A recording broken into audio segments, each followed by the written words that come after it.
Une crise sanitaire mondiale qui provoque une crise économique et financière planétaire. Vicky Bogart nous a rejoint. Bonsoir Vicky. Bonsoir. Nouvelle journée noire sur les places boursières mondiales. Tout à fait Mohamed. C'est vraiment la panique sur les marchés financiers.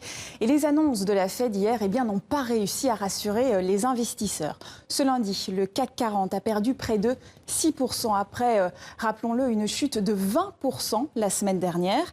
La bourse de Londres abandonne près de 5%, celle de Francfort plus de 5%. Et en Australie, c'est une chute record, moins 9,7%, soit le pire recul tout simplement de son histoire.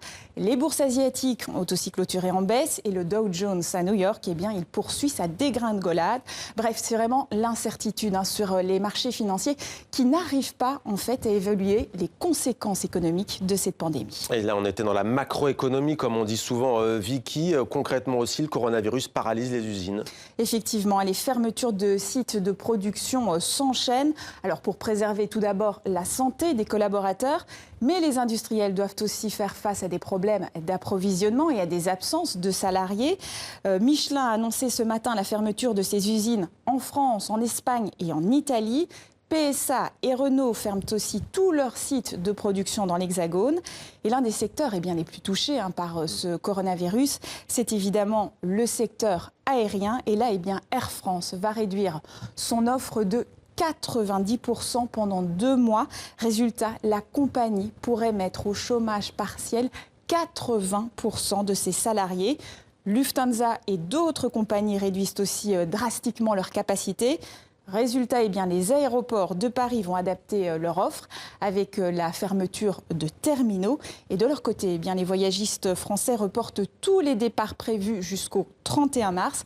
Des réductions aussi à prévoir du trafic sur le rail avec moins de TGV et moins de TER. À l'inverse, les laboratoires pharmaceutiques ils doivent continuer à produire pour satisfaire les besoins en médicaments. Et le groupe LVMH souhaite apporter son aide. Il va produire dans ses usines de parfums des gels hydroalcooliques. Ces gels ils seront distribués gratuitement en priorité aux hôpitaux.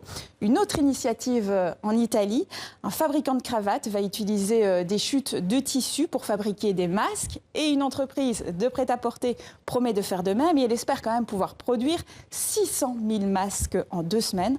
On l'a bien compris, l'économie européenne est vraiment complètement paralysée alors que la Chine, elle commence tout doucement à relever la tête. Les détails avec Anne-Sophie Pierry. La vie reprend timidement son cours, après 2 mois de confinement pour lutter contre le coronavirus. En Chine, supermarchés, centres commerciaux réouvrent progressivement dans les grandes villes, comme à Pékin et Shanghai. Et les autorités se montrent optimistes. L'épidémie a eu des conséquences sur le développement économique, mais d'une perspective globale, l'impact est de court terme, externe et gérable. Les résultats sont pourtant pires que les prévisions. Les ventes au détail ont chuté, elles, de près de 21% en janvier et février, soit 5 fois plus que prévu. La production industrielle chinoise également en repli, une première en près de 30 ans. Et un taux de chômage qui bondit dans les zones urbaines. En réaction, le gouvernement se veut rassurant.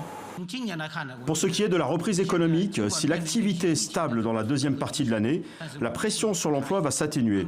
Nous pensons que le taux de chômage va décroître. Pour soutenir l'activité, les autorités chinoises ont décidé vendredi d'injecter près de 70 milliards d'euros dans l'économie. Et pour soutenir le moral des troupes, Pékin communique largement sur la réouverture des écoles.